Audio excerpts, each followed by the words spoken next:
It was past 10 on a Monday night in Arizona. The server maintenance had run over, again. The data center outside Phoenix was quiet now, lights dimmed, the hum of cooling fans fading behind me as I walked across the parking lot toward the rental, a Ford Fusion that smelled faintly of old gum and motel air freshener. I sank into the driver's seat, checked my phone. 53 new emails. The usual clutter from work, a few flagged items from HR, and one subject line that didn't belong among them. It was from my wife. The words were clinical, unemotional. A declaration of finality, written with the precision of someone filing taxes. The message was short. She had filed for divorce, closed the joint accounts, retained a lawyer. She asked me not to call. That was it. No warning. No emotion. Just the digital equivalent of a locked door. I stared at the screen for a while, not moving. The silence in the car grew heavy. Not sadness. Not even anger. Something colder. Like watching a long-running system crash without warning, not because of one catastrophic failure, but from years of ignored errors. We'd been married 27 years. 2 children, now adults, both out of state. I traveled constantly for work, data infrastructure, cloud migrations, high-stress contracts for Fortune 500s. It paid well. It also meant airports at dawn, hotels with identical wallpaper, and holidays missed with a quiet apology sent over Bluetooth earbuds. Still, we had history. Built from nothing. First apartment in Kettering.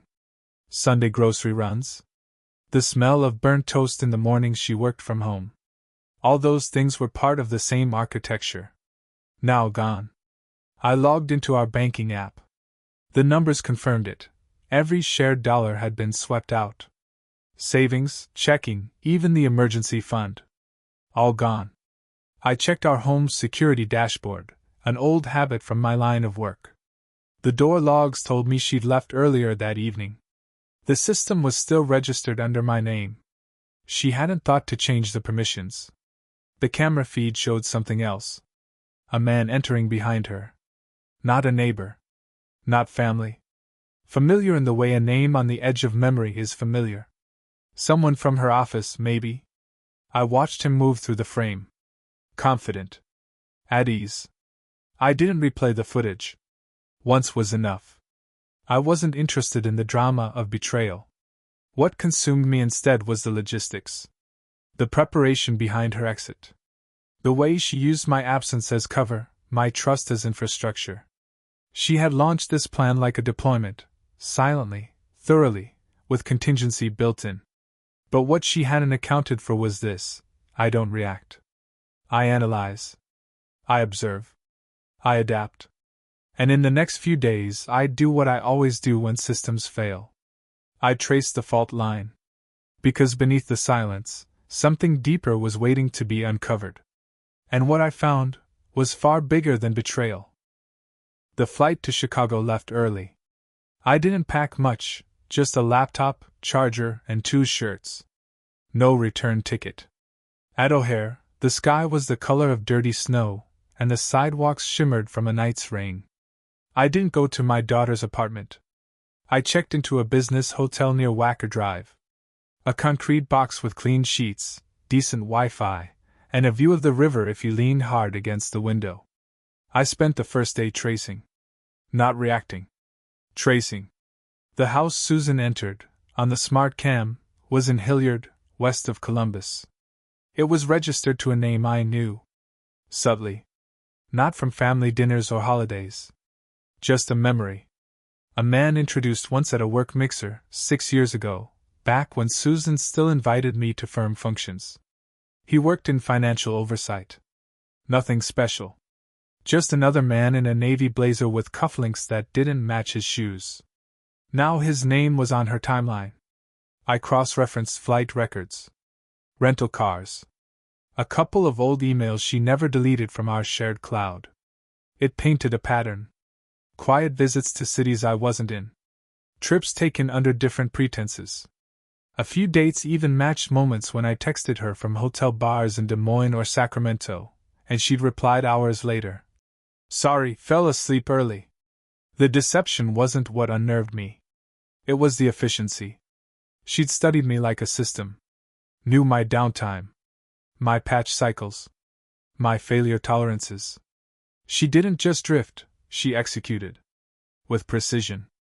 That night, I logged into the dashboard of our shared home devices again. Most were disconnected. But one remained, an old fridge cam I'd installed 2 years ago for monitoring groceries while traveling.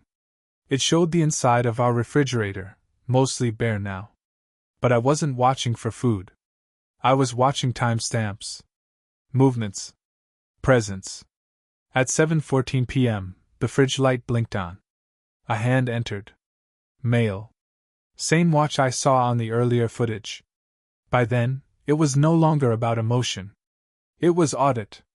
Documentation.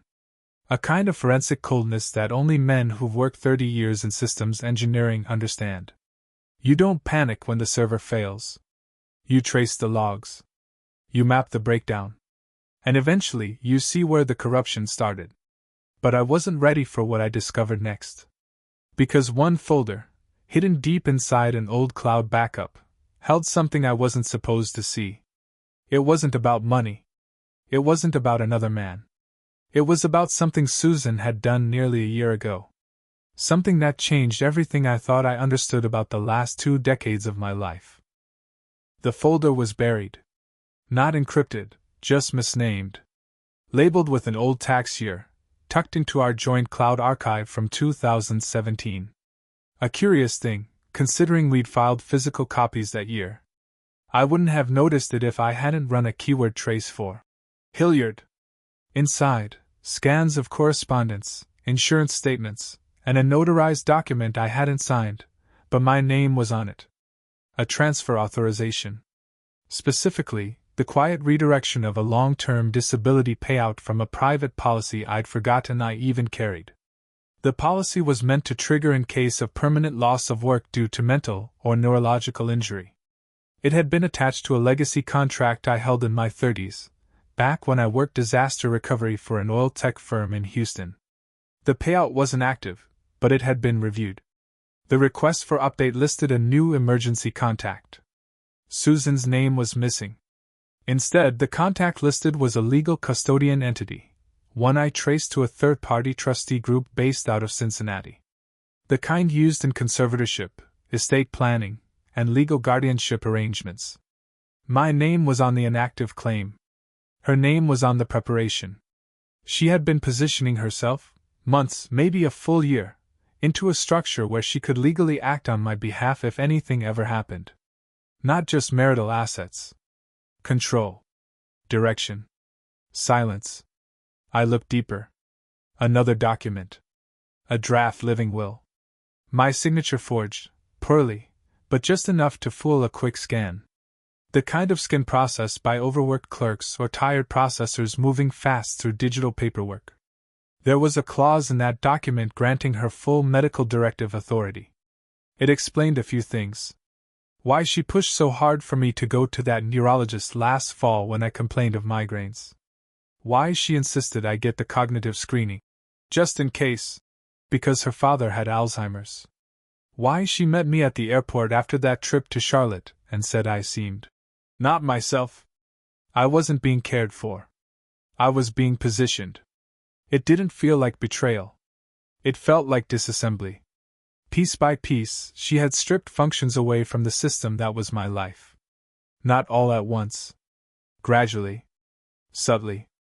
With quiet smiles and gentle tones and phrases like, "Just protecting our future." But there was one variable she hadn't accounted for. I wasn't losing clarity. I was gaining it. And the moment I saw the timestamp on her last login to our backup cloud, logged from Hilliard, just 5 days ago, I understood that she thought the system was already shut down. What she didn't realize was that the system was running diagnostics. And one of the subsystems had just activated. I wasn't going to confront her. I was going to recover everything. But first, I needed to speak to someone I hadn't seen in 15 years. A man whose name no one in my family had spoken in nearly 2 decades. And if you think that sounds like a strange turn, just wait. Because the reason we stopped speaking is exactly what made him the only person I could trust now. His name was Grant Darnell. My older brother by 3 years. Grew up in the same house in Montgomery County, same beat-up backyard, same cranky father and chain-smoking mother. He went Navy, then private sector. Last I'd heard, he'd been consulting in cyber forensics for corporate litigation, deep trace work, off-books discovery, non-disclosure layers you don't talk about at family dinners. We hadn't spoken since Mom's funeral. Not because of some blow-up, just friction over the will, mostly silence that calcified into distance. I hadn't forgotten where he lived. I still remembered the code he used to set his mailbox password, our old street number reversed. I bought a one-way ticket to Seattle. Spent the flight reviewing the folder again. Checked the metadata on the document edits. Confirmed the IPs. Everything tied back to her office, her home Wi-Fi, and one burner device purchased last April from a Verizon kiosk in Springfield. This wasn't casual. It was architecture. She hadn't just wanted to leave. She wanted to erase certain layers of my identity on the way out. If things had gone just slightly differently, one wrong headache, one moment of fog at the wheel, one flagged hospital scan, she'd have been first in line to claim authority. She didn't have to wish me harm. She just had to position herself to benefit if harm came. I touched down in Seattle during a coastal storm. Light rain streaked the taxi windows. His house was perched above the city line, mid-slope, cedar siding, no welcome mat. The kind of place you live in when you don't expect company and prefer it that way. He opened the door after 4 knocks. No expression. Just moved aside and let me in. The house smelled like old books, circuit boards, and coffee gone cold. He hadn't aged much, just lost whatever softness he used to fake at family gatherings. We didn't hug. We didn't sit right away. I handed him a USB. No words. He plugged it into a port buried under a mound of wires, ran a silent diagnostic, and paused. I watched his eyes narrow as lines of metadata flickered across a vertical monitor. He was scanning not just for edits, but for origin, linkage, fraud latency, root user IDs. Then he looked at me. Just looked. And nodded once. That was all I needed. We worked for 3 hours in near silence. No music. No television. Just the click of keys and the low hum of data threads unraveling. What we found was deeper than I imagined.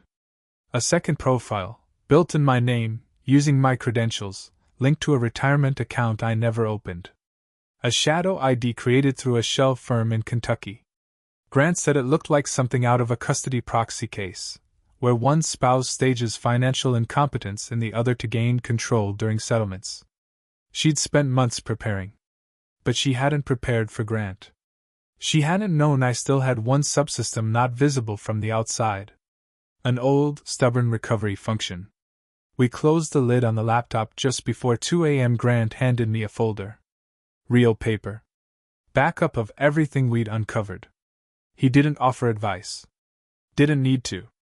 He knew what I was going to do. Not revenge. Not confrontation. Rebuild. Because I had something she didn't know I'd kept, an account, untouched, unknown to her, holding something she assumed was lost. And once I activated that, everything would change. But first, I had to make a stop in Indianapolis. And the reason why would rewrite everything she thought she knew about me. Indianapolis felt colder than I remembered. Not in temperature, just in memory. That city held a version of me no one talked about. A version from before marriage, before the house, before the kids. Before I became a man shaped by airports and fiber optic lines. I arrived just after noon. Took a rideshare past the old stadium, through blocks of brick duplexes and auto glass shops. The driver didn't speak. I didn't either. The address I'd come for was on a quiet residential street near Fountain Square. I hadn't seen it in 28 years. It belonged to a woman named Evelyn Whitmore, at least it had back then. She wasn't the reason I came. The reason was a storage unit leased under my old contracting firm. A shell company I used in the late 90s, back when I was doing systems patching for legal firms in Indianapolis and Dayton. The company had folded. But the unit remained. I paid the rental online 2 years in advance, every year.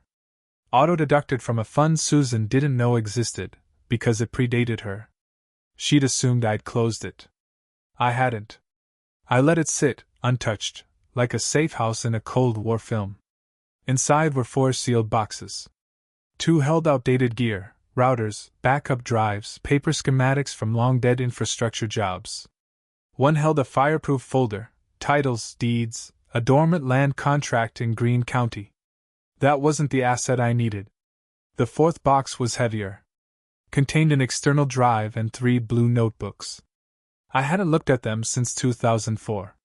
They documented every configuration I ever built, from my early contracts to the code I later licensed under an alias. Susan never asked how we paid off the house so early. Never questioned how I had money to fly the kids out for spring break after my first layoff in 2012. She assumed I was good with spreadsheets. I wasn't. I was good with proprietary systems. One of those systems had been sold, quietly, to a firm in Atlanta in 2006.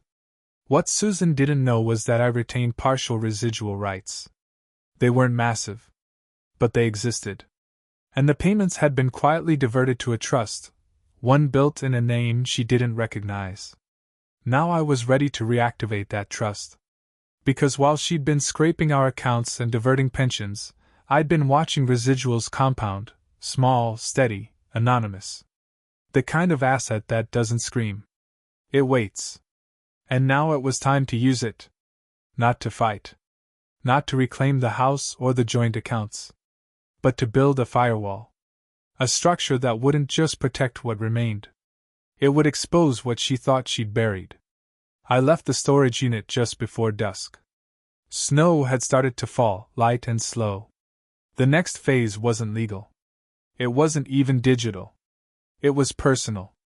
Because to proceed, I needed to meet with someone who used to know Susan better than anyone. Someone she thought had vanished from our lives. But he hadn't. He was just waiting for me to knock on his door. The town of Athens, Ohio doesn't change much. It still smells like wet brick and espresso, and the streets still feel a little too quiet in the middle of the week. Susan went to college here. So did her first fiancé. A man named Alan Mercer. They broke it off a year before she met me. He never moved far. Became a private accountant, settled into a low-profile life outside of town. She never mentioned him again after the wedding. I assumed they'd gone their separate ways and left it at that. But that name surfaced again in a background scrape Grant had run. Mercer's name was listed as a silent administrator on one of the same conservatorship channels Susan had linked to her trustee group in Cincinnati. She'd buried it in nested authorizations, layers designed to blur visibility, but the signature was there. She had brought him back into her financial ecosystem. Not overtly. Not close. But near enough to raise questions. It made sense in a grim sort of way. Susan had never liked exposure. She avoided direct signatures. Always said it was safer to delegate. I used to think it was just her being cautious.